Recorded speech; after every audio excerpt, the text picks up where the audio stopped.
सभी को, मैं हूँ सृष्टि और आज हम भगवत गीता चैप्टर 3 के श्लोक नंबर 6 में आ गए हैं। रोज की तरह पहले मैं संस्कृत में श्लोक को पढ़ूंगी, उसकी इंग्लिश ट्रांसलेशन को देखेंगे और मीनिंग को समझेंगे।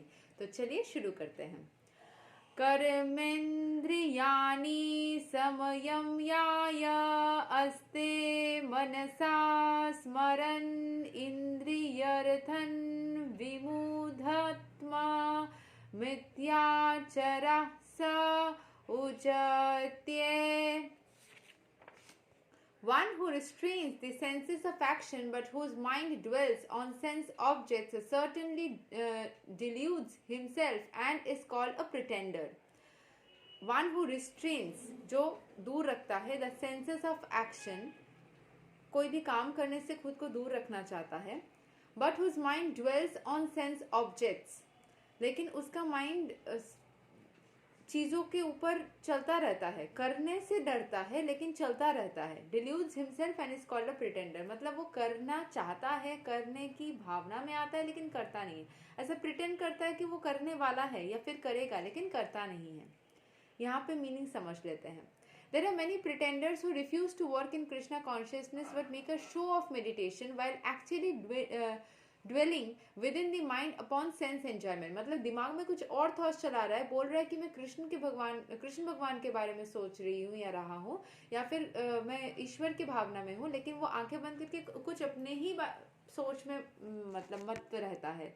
मेडिटेशन के नाम पे, ईश्वर की भावना के नाम पे रहता तो जरूर है, लेकिन ईश्वर के बारे में नहीं, दूसरी चीजों के बारे में सोचते। ये शायद हम में से ज्यादातर लोगों को मेडिटेशन के बीच में डिस्ट्रैक्शंस जो होता है ना, उसमें होता है। लेकिन जो लोग कोशिश करते हैं, ह्यूमन ब्रेन है, डिस्ट्रैक्शंस होना नॉर्मल है, लेकिन जो लोग एटलीस्ट कोशिश करते हैं कि डिस्ट्रैक्शन से वापस से सोर्स एनर्जी के सोच में आ जाए, that is the correct way. लेकिन जो डिस्ट्रैक्शन में चले जाने के बाद समझ में आ गया कि अरे मैं तो डिस्ट्रैक्टेड हूँ, लेकिन सोचे ठीक है चलो जो सोच है उसी को सोचते रहते हैं, दैट इज रॉन्ग। जानबूझ के भी शायद होता है, कभी कभी बाय मिस्टेक भी होता है, सो उस चीज से निकलना है। Some pretenders may also speak on dry philosophy in order to bluff sophisticated followers. जो भंड होते हैं ना, ऐसे वो sophisticated followers को अच्छी अच्छी बातें बोलते हैं कि ये करना चाहिए, वो करना चाहिए। अगर जैसे कि मान लीजिए मैं आप सबको सब कुछ सच सच अच्छा बताऊं, लेकिन मैं खुद ही नहीं करूं कुछ भी चीजें, तो फिर मैं तो भंड हो जाऊंगी ना। तो वो चीज़ नहीं करना है। अगर जैसे कि मैं बोलती हूँ कि मुझे भी डिस्ट्रैक्शंस हो जाते हैं, मुझे भी मेडिटेशन में, मैं रियल लाइफ एग्जांपल्स के थ्रू बोल रही हूँ कि हाँ ये चीज़ें हो सकते हैं। ऐसा ज़रूरी नहीं कि हाँ चलो ऐसा सही होना है, जो लोग गलत कर रहे हैं वो लोग पापी है, आपको सही से चलना है, ऐसा पॉसिबल नहीं है। ह्यूमन ब्रेन है, आपको डिस्ट्रैक्शंस आएंगे, मन नहीं करेगा, ये सब चीज़ें नॉर्मल है, मुझे भी होता है। लेकिन फिर कोशिश करना होगा कि हम थोड़ा और बेहतर हो जाए। जैसे मैं कल एक कृष्ण मंदिर में गई थी, वहाँ पे भी मुझे बोल रहे थे कि जैसे मैंने बताया है पहले भी कि तुलसी का जो माला है वो मैं पहनती हूँ, मुझे अच्छा लगता है। तो उस पर बहुत सारे लोग अपने अपने राय दे रहे थे, तो मैंने सुना, बोला ठीक है, मैंने कोई जवाब नहीं दिया क्योंकि सबके अपने ओपिनियंस है और ओपिनियन देने का फ्रीडम भी सबके पास है। तो मैं क्या ही किसी को कुछ बताऊँ, मुझे अच्छा लगा, मैं वहाँ बैठी, जाप करी, तुलसी का एक प्रसाद मिला, उसको ली, उसको ग्रहण किया और फिर चली आई। तो मैंने सारे मैच्योर्ड लोग थे वहाँ पे, मैं क्या ही उनको बोलने जाऊँ, बस मैं सुनी और फिर मैं चली आई। सो सिमिलरली आपको अगर कोई भी कुछ ज्ञान देते हैं, आप उसको सुनिए, लेकिन आपको जो सूट करता है, आपको जो अच्छा लगता है, आपका मन जिस चीज़ के साथ में साथ देता है ना, वो सिर्फ आप ही समझ सकते हो। जैसे जिस तरीके से मैं ईश्वर के साथ में कनेक्ट करने में कंफर्टेबल रहूंगी, ज़रूरी नहीं कि वो दूसरे इंसान भी कंफर्टेबल होंगे। जैसे मुझे मूर्ति पूजा में इंटरेस्ट उतना आता नहीं है, मुझे डायरेक्टली मंत्रों के साथ में ईश्वर की भावना में कनेक्ट होने में ज़्यादा मज़ा आता है, वो मुझे अट्रैक्ट करता है वो चीज़ें। लेकिन मूर्ति पूजा से मुझे कोई प्रॉब्लम नहीं है। वैसे कुछ लोगों को जैसे मैं कनेक्ट करना पसंद करती हूँ, वो थोड़ा डिफिकल्ट लगता है। एक कंसंट्रेशन के लिए मूर्ति की ज़रूरत होती है उन्हें, मतलब अलग अलग लोगों का अलग अलग तरीका होता है, जो जिससे कंफर्टेबल है वो वैसे ही करे। वही चीज़ I think it's good for everyone. किसी के ऊपर कोई भी थोप देना, कोई भी चीज़ थोप देना, जैसे अगर हम बोलते हैं ना पेरेंट्स को भी कि अपने चाइल्ड के ऊपर थोप देना, तुमको यही बनना है, यही करना है, that is not very good और that is not right even, है ना। जो उनको सही लगता है, कंफर्टेबल होता है, वो उस तरीके से ही करे। तो ईश्वर भी हमारे पेरेंट्स हैं, तो वो हमारे ऊपर जब नहीं थोप रहे, तो दूसरे लोगों का जो वो चीज़ें अगर वो बताएंगे भी, उस पर हमें उतना ज़्यादा ड्विंडल करने की ज़रूरत नहीं है, हम सुन सकते हैं। फिर जो मुझे एक बार एक दादाजी जैसे कोई ट्रेन में थे, जब मैं छोटी सी थी, हम कहीं जा रहे थे, उन्होंने बोला था सुनना सबका करना अपना, तो वही चीज़ करना है। But according to the words, these are the greatest cheaters.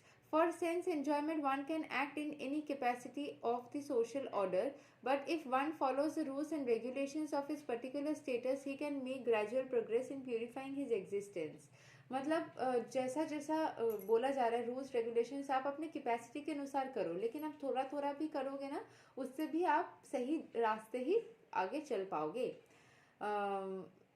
But he who makes a show of being a yogi while actually searching for the objects of sense gratification must be called the greatest cheater. जैसे बहुत सारे ढोंगी Monks होते हैं जो कि ऐसे बड़े बड़े बातें बोलते हैं कि वैसे चलना चाहिए वैसे चलना चाहिए, खुद नहीं करते हैं और फिर उससे पैसा भी रोजगार करते हैं और अपने इच्छाओं को पूरी करने के लिए ये सब बातें बोलते हैं. So those people are the greatest cheaters, even though he sometimes speaks a philosophy. अच्छी बातें बोलने से नहीं, करने से होगा.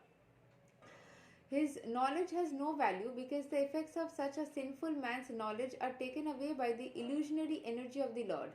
ऐसे उसके पास जो ज्ञान है ना, ऐसे तो बहुत सारे आश्रमों में ऐसे देखा जाता है या जाता था. आई डोंट नो कि सारे कितने फेक या ट्रू है, लेकिन यही चीज़ बोला जा रहा है कि उनका जो कर्मा है उसके हिसाब से उनको फल भी मिलेगा, उनको कहीं ना कहीं से ऊपर से ही दंड मिल जाएगा. देखिए, हर एक चीज़ का जो कर्मा होता है ना, वो हमारे हाथ में नहीं होता है. हर एक चीज़ को हम ऐसा नहीं कर सकते कि तुमने ऐसा किया तो मुझे रिवेंज लेना है. हर एक चीज़ का रिवेंज लेने की कैपेसिटी, रिवेंज लेने की वक्त और क्षमता, पावर कुछ भी हमारे पास नहीं होता है जितना कि ईश्वर के पास में है, क्योंकि वही क्रिएटर है, वो हमारे पेरेंट्स है. जैसे हम गलतियां करते हैं तो हमारे पेरेंट्स हमें पनिश करते हैं या समझाते हैं या डांटते हैं, जो जितना जिस टाइम पे ज़रूरी होता है उस टाइम पे वो समझ के हिसाब से करते हैं. वैसे ईश्वर तो सबसे बड़े पेरेंट है, तो उनका कोई बच्चा अगर गलती करेगा उनके दूसरे बच्चे के साथ, वो होने देंगे वैसा. अगर मैं भी ईश्वर की संतान हूँ तो एक दूसरा अननोन इंसान भी ईश्वर का ही संतान है. मान लीजिए दो लोग एक दूसरे के साथ में लड़ते हैं या एक दूसरे को खराब करते हैं कुछ भी, एक इनोसेंट है एक नॉन इनोसेंट है, तो ईश्वर खुद ही टेक केयर करेंगे ना अपने दोनों बच्चों को सुधारने के लिए, दोनों को जस्टिस दिलाने के लिए.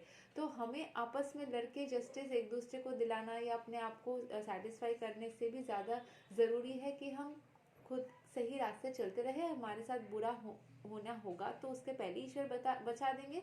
बाई चांस अगर हमारे कुछ कर्मा की वजह से या कुछ रीजन से, कोई सिचुएशन की वजह से अगर हमारे साथ बुरा थोड़ा बहुत हुआ भी, तो भी उसका जो पार्ट है, अगर हमारा कोई कर्मा की वजह से मेरा तब तो हो गया, और अगर हम इनोसेंट थे तो उसका कर्मा का फल ईश्वर ही उसको दे देंगे.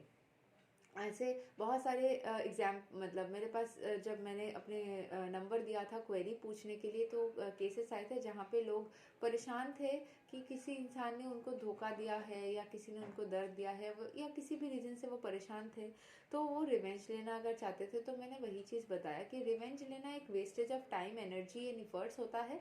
उसमें आपके अंदर और नेगेटिविटी पैदा होती है, खुद के हृदय में बहुत दर्द होता है. उससे अच्छा है कि आप उस दर्द से निकलने की कोशिश करो, ईश्वर से कनेक्ट करने की कोशिश करो. खुद अगर कोई भी कर्मा किए थे तो उसके लिए माफ़ी मांगो ईश्वर से, कि कोई भी तरीके का अगर आपने गलती की होगी जिसके वजह से अगर ये हुआ होगा, और अगर आप इनोसेंट हो तो उसके जस्टिस का जो काम है वो खुद ही अपने आप हो जाएगा.